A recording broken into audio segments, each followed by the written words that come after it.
이어서 밤사이 나온 투자 뉴스 체크해보면서 전략 정비해보는 시간인데요. LNS홀딩스 김선영 대표, 또 DB금융투자 김병수 PB와 함께해보도록 하겠습니다. 어서 오세요. 반갑습니다. 바로 주요 투자 뉴스 화면을 통해 확인해보도록 하겠습니다. 한국을 방문한 낸시 펠로시 미국 하원 의장이 오늘 김진표 국회의장과 양자회담을 가질 예정입니다. 이 자리에서 두 사람은 인도태평양 지역의 안보와 경제협력, 기후위기 등 현안에 대해 논의할 계획입니다. 반도체 등 산업기술을 국가첨단전략기술로 지정해 지원을 강화하는 국가첨단전략산업법이 오늘부터 시행됩니다. 법이 시행되면 핵심 규제 완화 등을 통해 반도체를 비롯한 전략산업 분야의 기업 투자 지원이 강화됩니다. 현대차 아이오닉5 생산에 필요한 반도체에서 불량품이 발견되며 아이오닉5 생산 일정에 빨간불이 켜졌습니다. 업계에 따르면 현대차의 파워 모듈 칩을 공급하는 독일 반도체 회사 인피니언은 지난 4월부터 6월까지 생산한 파워 모듈 칩에 불량이 발생한 사실을 인지했습니다. 방위사업청이 국내 방산업체와 함께 호주 시장에 3,000톤급 이상의 중형 국산 잠수함 수출을 추진하고 있는 것으로 확인됐습니다. 호주에서 사업 수주를 추진 중인 차세대 보병 전투 장갑차인 레드백에 이어 또 다른 K 방산 수출 가능성이 커졌다는 평가입니다. 미국에서 친환경 산업 지원 법안 통과가 가시화되며 한화솔루션이 대미 투자 규모를 확대하는 방안을 검토합니다. 한화솔루션은 앞서 미국에 약 2천억 원을 투자해 1.4기가와트 규모의 태양광 모듈 공장을 지을 것이라고 밝힌 바 있습니다. 2차 전지 재활용 소재 업체 세빛캠이 오늘 코스닥 시장에 상장합니다. 공모가는 35,000원으로 결정됐습니다. 자, 바로 첫 번째 이슈 터치해보도록 하겠습니다. 미국 권력 서열 3위 낸시 펠로시 하원 의장이 한국 방문을 하죠. 들여다볼 텐데요. 자, 미중 갈등이 최고조에 달한 상황에서 한국을 찾는 펠로시 의장. 현재 상황에서 양국이 지금 어떤 주제에서 어떤 스탠스를 취할지 단어 하나에도 민감도가 굉장히 높을 수 있습니다. 자, 어떤 관전 포인트가 있을까요, 대표님? 네, 말씀하신 대로 중국의 반발 속에서 대만을 방문했던 펠로시 의장이 어젯밤에 우리나라에 도착을 했습니다. 11시 좀 넘어서 도착한 것 같은데요. 이번 하원 의장의 방안을 보니까 2002년도에 데니스 헤스터트 의장 이후에 20년 만에 처음인 것 같더라고요. 하원 의장이 우리나라에 온 거는. 일단 펠로시 의장은 오늘 오전에 김진표 국회의장과 회담을 할 예정인 가운데 이 자리에서 인도태평양 지역의 어떤 안보 그리고 경제 협력이나 기후 위기 등에 대한 얘기를 한 50분 정도 회담을 할 예정이다라는 그런 계획을 발표했습니다. 그 후에 양측은 회담에 관해서 공동 언론 발표를 한 다음에 오찬을 함께할 계획이라고 하는데요.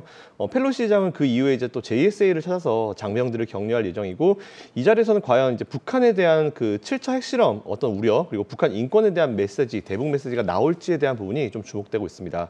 그리고 펠로시 의장이 가는 곳마다 지금 긴장감이라는 단어가 좀 따라다니고 있는데요. 지난 대만 방문 때는 중국과의 긴장감이고 오늘은 또 북한과의 긴장감이라는 단어가 아마 오늘 우리나라 장중에 좀 계속 좀 시장에 변동성을 좀 주지 않을까라고 좀 가능성을 좀 두고 생각해보고 있는데 일단 우리나라에서는 또 오늘 오후에 또 바로 출발합니다. 일본으로 이동할 예정인데 잘 아시는 대로 대만에서 TSMC 회장을 만났습니다. 그리고 이거는 최근에 미국이 우리나라와 대만, 일본을 반도체 공급망 전략의 핵심의 축으로 삼으려는 어떤 상황이고요. 최근에 반도체 관련으로 중국을 계속 푸시하고 있는 이런 상황이 연출되고 있는 만큼 이와 관련된 종목들 좀 우리가 눈여겨볼 필요가 있을 것 같고 좀 예민하게 좀 체크해볼 필요가 있을 것 같습니다. 네. 자, 이 미중 갈등 이슈가 불거진 지난 일주일 동안 외국인이 또 가장 많이 산 게 2차 전지 반도체 완성차거든요. 그런데 종목별로 확실히 온도차가 극명하다는 게 최근 시장의 특징입니다. 일례로 PSK 같은 경우는 주가가 장비 반입 제재 이슈가 없었는데도 이번 주 내내 빠지고 있거든요. 이 큰 틀에서 봤을 때 펀더멘털도 받쳐주면서 미중 갈등 수혜주 우리 김병수 PB님은 어떤 종목 보고 계신가요?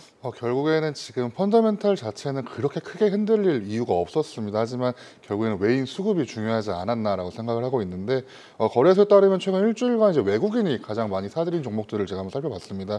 LG에너지솔루션, 삼성 SDI, 그리고 하나솔루션, 현대차, 그리고 삼성전자 순으로 이어지게 되는데 어떻게 보면은 가장 관심 있는 지금 말씀하신 대로 2차 전지 반도체 그리고 완성차로 이어지는 이쪽 기업들이 반사 효과를 누리지 않을까. 미중 갈등뿐만 아니라 펀더멘털이 받쳐주고 있기 때문에 여기서 좀 가점이 있지 않을까라는 생각을 하면서 외인 매수가 좀 들어왔고 이에 따라 따라서 주가 반등도 좀 보이지 않았나 생각을 하고 있습니다. 오늘 같은 경우에는 지금 말씀하신다시피 펠로시가 오늘 국회에 방문하고 뭐 대통령 만남은 조금 불발일 것 같다라는 뭐 기사가 나오고 있지만 혹시 모르는 거기 때문에 조금 더 말씀을 드리면은 미국이 전기차 세제 혜택 법안, 다음 순서에 말씀드릴 것 같은데 이 법안에서도 완성차부터 2차 전지 소재 업종까지도 낙수 효과를 기대할 수 있다라는 긍정적인 기사가 함께 나오고 있습니다. 결국엔 중국을 견제하기 위한 어떻게 보면 행보 중에 하나인데 미국 내 반도체 제조 공장을 설립하는 기업에 대한 지원책이 주된 거다라고 말씀을 좀 드려볼 수 있고 결국엔 삼성전자와 이제 신규 투자를 추진하고 있는 SK 하이닉스 그리고 이제 양사 뭐 중국에 이제 반도체 공장 운영하고 있지만 이 이외에 이제 2차 전지 쪽 배터리를 탑재하고 있기 때문에 이 보조금이 많이 나오게 된다면은 단순히 이제 SDI라든지 이런 전방업체 외에도 2차 전지 소재 업종까지도 충분한 낙수 효과가 기대된다라고 나와 있기 때문에 미중 갈등 수혜주 앞으로도 이어갈 때 2차 전지를 좀 주대로 볼 수 있고 그리고 반도체 그리고 완성차까지도 이어질 수 있다라고 좀 말씀 좀 드려보고 싶습니다. 네, 알겠습니다. 자, 그럼 다음 이슈는요. 오늘부터 시행이 되는 국가첨단전략산업법 터치해 보도록 하겠습니다. 반도체 특별법으로도 불리는 이 국가첨단전략산업법. 쉽게 말해서 반도체, 2차 전지 쪽으로 글로벌 경쟁이 갈수록 심화되니까 국가 차원에서 파격적으로 인프라 인력 지원해 주겠다는 건데 어느 정도 파격적으로 지원을 해주겠다는 건지 아직 체감은 안 되거든요. 어느 정도 파격적으로 지원을 해주겠다는 겁니까, 대표님? 사실 저도 조금 체감은 좀 돼봐야 될 것 같습니다. 실행이 돼봐야 알 수 있을 것 같은데 내용만 봐서는 이제 저도 어느 정도까지인가라고 잘 모르겠습니다. 일단 근데 내용만 좀 전달해 드리면요, 반도체 등 산업 기술을 이제 국가 첨단 전략 기술로 지정해서 이제 지원을 하고 강화하는 국가 첨단 전략 산업법이 오늘부터 시행이 됩니다. 일단 법이 시행되면은 뭐 특화 단지 지정되고요, 그리고 기반 시설 지원되고 핵심 규제 완화되고 이를 통해서 반도체를 비롯한 전략 산업 분야의 기업 투자 지원이 강화된다라고 이제 얘기가 나왔는데 조금 살펴보니까 특화 단지로 지정이 되면은 이제 인허가 의제 사항이 45일에서 90일 안에 처리가 되고요. 이건 조금 빨리 되니까 좋은 것 같습니다. 도로와 가스 용수 그리고 전기, 집단 에너지 공급 시설 그리고 폐기물, 폐수 시설 등 기반 시설 구축 비용이 지원된다고 합니다. 뭐 얼마 정도 구축되는지 비용이 지원되는지는 제가 확인을 못 해봤고요. 뭐 나온 내용이 없었기 때문에. 그 신속한 기반 시설 구축이 필요하면 예비 타당성 조사도 면제될 수 있다라고 하는데 이 부분도 조금 큰 것 같습니다. 어쨌든 좀 패스트 트랙으로 할 수 있는 부분이 좀 많이 좋은 것 같고요. 그리고 규제 개선을 신청을 하면 15일 이내에 검토해서 그 결과를 회신하는 등 제도적 지원도 한다고 합니다. 정부는 전문 인력 양성을 위해서 전략산업과 관련 어떤 학과의 정원 확대를 검토하고요. 그리고 계약학과에 대해서는 이제 산업체 부담금과 학생 등록금의 일부를 지원한다라는 그런 내용이 나왔는데 구체적인 방안은 좀 나와봐야 알 수 있을 것 같고요.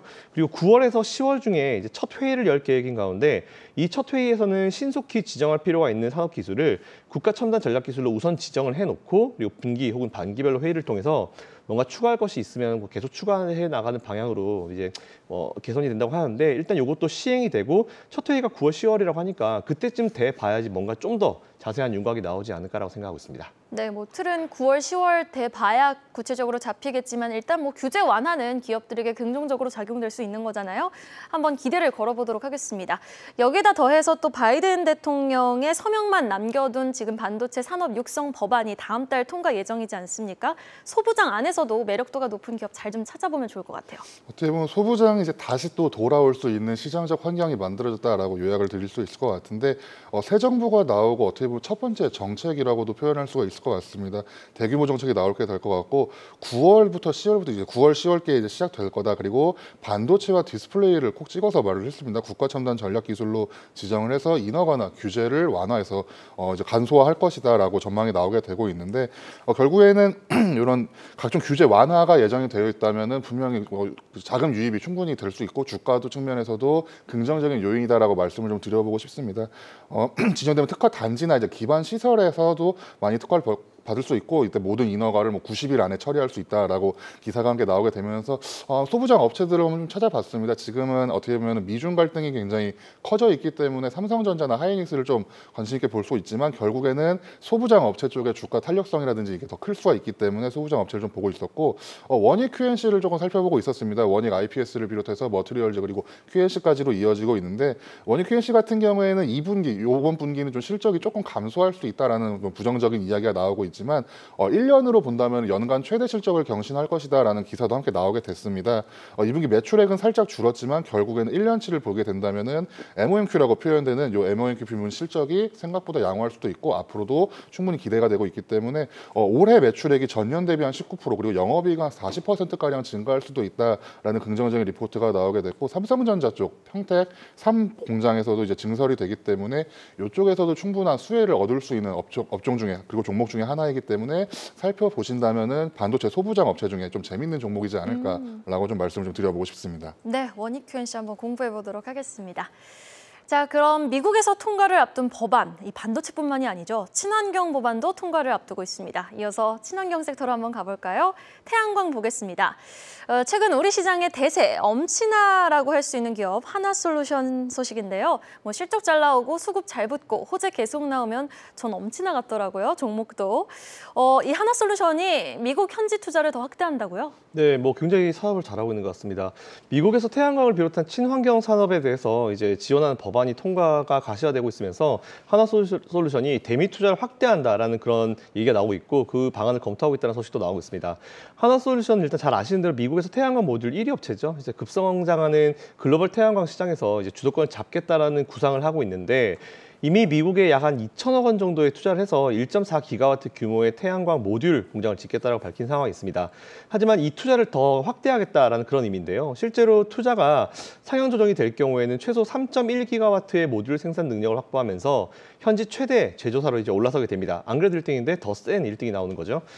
일단 이를 통해서 이제 미국에서는 태양광 패널에 들어가는 폴리실리콘을 보다 원활하게 공급받을 수 있도록 현지 생산업체죠. 이제 REC 실리콘에 약 한 2,500억 규모의 지분 투자를 단행하게 됐다라는 부분 좀 체크하시면 될 것 같고요.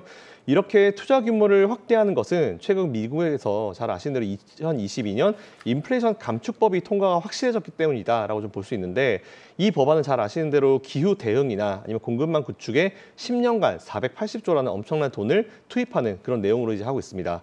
이에 따라서 미국이 태양광이나 전기차나 배터리 등 친환경 투자에 나선 기업들이 수혜가 예상이 되고 있는 상황이고요. 어쨌든 이 법안이 통과가 가시화가 된다라고 하니까 다행인 것 같은데 잘 아시는 대로 이제 올해 중간 선거가 있습니다. 중간 선거의 어떤 또 여부에 따라 가지고 바이든 정부가 수행할 수 있는 그런 이제 정책들이 더 강한 스탠스를 가질 수 있는지 없는지가 좀 달라질 수 있으니까 그 부분까지 연결하셔가지고 생각해 보시고 관련주를 한번 찾아보시는 것도 좋을 것 같습니다. 네, 중간 선거가 좀 변곡점이 될 수 있다라는 부분까지 염두에 두면서 한번 투자에 대응을 해보자라고 말씀을 해주셨고. 친환경 법안의 통과 기대감, 뭐 또 실적에 대한 기대감은 있지만 사실 태양광 관련주 어느 정도 올라오지 않았습니까? 지금 친환경 관련주 안에서도 가는 종목이 계속 갈지 아니면 아직 못 올라오지 못한 친구들이 키 맞추기를 할지 좀 그 부분이 궁금한데요. 친환경 테마 안에서는 어떤 종목 보세요? 어떻게 보면 친환경 테마는 이번에 그 미국에서 민주당의 한 의원 하나가 이제 찬성으로 돌아서면서 9월에 통과될 것이다. 그리고 480조 원 규모가 나올 것이다. 이제 전 세계 수요가 몰리는 태양광 비롯해서 풍력 그리고 이런 2차 전지까지도 나올 수가 있다라는 긍정적인 기사가 나오게 됐습니다. 저는 어떤 종목이 갈지 모를 때는 일단 ETF를 좀 살펴보는 편이었는데 ETF가 코덱스 그리고 타이거, 하나로 등 이제 신재생 ETF가 하나씩은 다 있습니다. 그리고 이 ETF들이 주가가 굉장히 많이 오르는 모습을 보여서 대략 한 15%가량, 10% 이상가량은 다 오른 ETF 수익률 상승을 좀 보였고요. 그리고 타이거 신재생 에너지 그리고 하나로 FN 친환경 에너지도 대략 한 10%가량 오르는 수익률을 보였기 때문에 ETF 자체가 10% 이상 올랐고 아까 보셨다시피 하나솔루션도 한 달 동안 대략 20% 이상 오르는 모습을 보였습니다. 신재생 ETF 쪽에서 살펴봤을 때 ETF도 각별로 특징이 조금씩 있다라는 점을 염두하시고 좀 투자에 나가셨으면 좋을 것 같은데 코덱스랑 하나로는 이제 2차 전지 쪽에 한 40%가량의 종목을 담고 있고 그리고 이 반대로 타이거 같은 경우에는 태양광과 풍력으로 위주로 그 포트폴리오가 짜져 있는 ETF다라고 생각을 하시면 좋을 것 같습니다. 앞으로 이런 법안이 통과되고 미국발 이런 훈풍이 불 때 신재생 에너지 쪽에서 2차 전지 쪽이 좀 강세를 보일 것 같을 때는 하나로나 코덱스 쪽 브랜드를 한번 살펴보시면 좋을 것 같고 풍력이나 태양광 쪽을 보실 때는 타이거 쪽 ETF를 살펴보시는 것도 하나의 투자 전략이다라고 좀 말씀을 드려보고 싶습니다. 나아가서 조금 더 말씀을 드려보면은 태양광은 말씀하신 대로 조금 이미 많이 오른 모습을 보였기 때문에 풍력 쪽 지금 많이 빠져 있죠. CS 윈드를 비롯한 풍력주를 한번 살펴보시면 좋을 것 같습니다. 매출이 미국에서 30% 그리고 유럽에서 55%가량 나오는 업체이기 때문에 하반기에 이런 훈풍이 불 수 있다면은 충분히 수혜받을 수 있는 업종 중에 하나이고, 그리고 CS 윈드 주가가 좀 전고점을 조금 건드리고 있기 때문에 조금 더 기대거린 시선으로 투자 이어나갈 수 있지 않을까라고 말씀을 좀 드려보고 싶습니다. 네, 알겠습니다. 풍력주, CS 윈드 조금 주목해볼 필요가 있다라고 말씀을 해주셨습니다. 자, 마지막으로 실적 이슈로 마무리 지어보도록 할 텐데요. 카카오가 지금 실적을 발표를 했습니다. 예상치에 부합한 실적을 발표를 했고요. 2분기 영업이익 1,710억 원을 발표하면서 전년 동기 대비해서는 5.2% 증가한 수치를 발표를 했습니다. 사실 어제는 카카오 게임즈가 주역이었죠. 주인공 역할을 자처하면서 모든 게임주들의 급반등을 견인을 했고, 카카오뱅크도 이자 장사 잘했습니다. 지금 카카오 관련해서는 좀 전략을 어떻게 세워가야 될지 궁금한 부분이 있는데, 오늘 실적 관전 포인트 어떻게 세워보는 게 좋을까요? 네, 실적 시즌이 돼서 좀 말씀을 드리고 싶은 부분이 있는 게, 여러분 잘 아시겠지만 이제 우리가 1분기 실적 발표할 때 2분기에 대한 컨센서스에 대해서 굉장히 걱정을 많이 했습니다. 미국이나 우리나라나 마찬가지인 것 같은데, 지금 보시면은 오히려 기대치를 낮춘 이 예상치를 이제 돌파하는 실적이 나오니까 오히려 그게 호재성 이슈가 돼서 미국 같은 경우는 굉장히 증시가 괜찮거든요. 근데 우리나라도 마찬가지로 지금 전반적으로 실적을 잘 발표하고 있기 때문에 딱 3분기에 대한 또 우려가 나오고 있는데, 너무 우려를 가지고 우리가 투자를 못하는 상황이 나오진 않았으면 좋겠다라는 말씀을 좀 먼저 드리고요. 일단 말씀하신 대로 카카오 그룹이 이제 실적 발표를 이제 본격적으로 진행합니다. 카카오 발표했고, 카카오뱅크 같은 경우는 이제 상반기 순이익이 1,238억으로 역대 최대치가 이제 얘기가 나오고 있고요. 카카오페이는 4분기 연속 적자지만 하반기가 개선 기대가 된다라는 그런 얘기가 나오고 있고, 카카오 게임즈는 2분기 영업이익이 900%가 급증했다. 사실 쪼개기 상장의 대표 주자죠. 카카오가 그래도 나머지 다 나눠가지고 실적을 잘 발표를 하고 있는 것 같아서 투자자분들이 그래도 조금 마음을 놓을 수 있는 그런 요인은 되는 것 같습니다.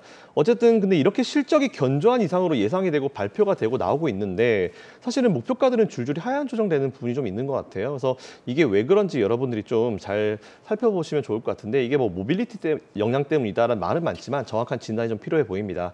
일단 카카오 관련주들은 2분기 실적에 대해서 예상을 좀 한번 미리 해보시고, 오늘 발표되기 전에 아무래도 그냥 다 매수를 하고 계시겠죠. 그래서 일단 지금 보유 계신 분들은 오늘 실적 발표에 따라서 주가가 어떻게 움직일지 한번 지켜보시면 좋을 것 같고, 혹시 없으신 분들은 실적 발표되고 나서 이제 내가 뭔가 나한테 맞는 투자 포인트가 있다 싶으시면은 투자를 해보셔도 나쁘지 않을 기업들도 분명히 있을 거예요. 그래서 잘 관찰해보시고 투자에만 임해보시면 좋겠다라는 말씀드리겠습니다. 네, 김병수 PB님도 오늘 지금 카카오 실적을 비롯해서 오늘 실적 발표를 앞둔 기업들의 전략 좀 한번 들어보도록 하겠습니다. 대부분 카카오 같은 경우에는 시가총액이 이제 올해 들어 거의 반토막 수준이다라는 좀 처참한 성적표를 갖고 오게 됐는데, 대략 카카오 그룹주를 표현하면 대략 한 59조 정도의 시총을 더해보니까 59조 정도가 나오는데, 지난해 말에는 대략 한 109조였습니다. 그렇기 때문에 거의 반토막 수준이 난 게 아닐까라고도 말씀을 좀 드려보고 싶고, 게임즈나 이제 뱅크 같은 경우에는 컨센서스를 상회했습니다. 결국엔 실적이라고 하면은 예상보다 더 잘 나왔을 때 주가가 슈팅하는 모습을 보였고, 특히 어제 같은 경우에는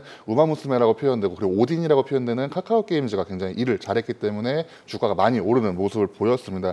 하지만 이번에 페이 같은 경우에는 조금 적자가 이어지면서도 하반기 반등을 좀 기대한다라는 기사가 나오게 되었고, 지주사인 듯하면서도 지주사가 아닌 이제 카카오 플랫폼 업체죠. 카카오 같은 경우에도 방금 실적 발표하는 걸 봤을 때 컨센서스에 부합하지만 살짝 아래인 모습을 보였습니다.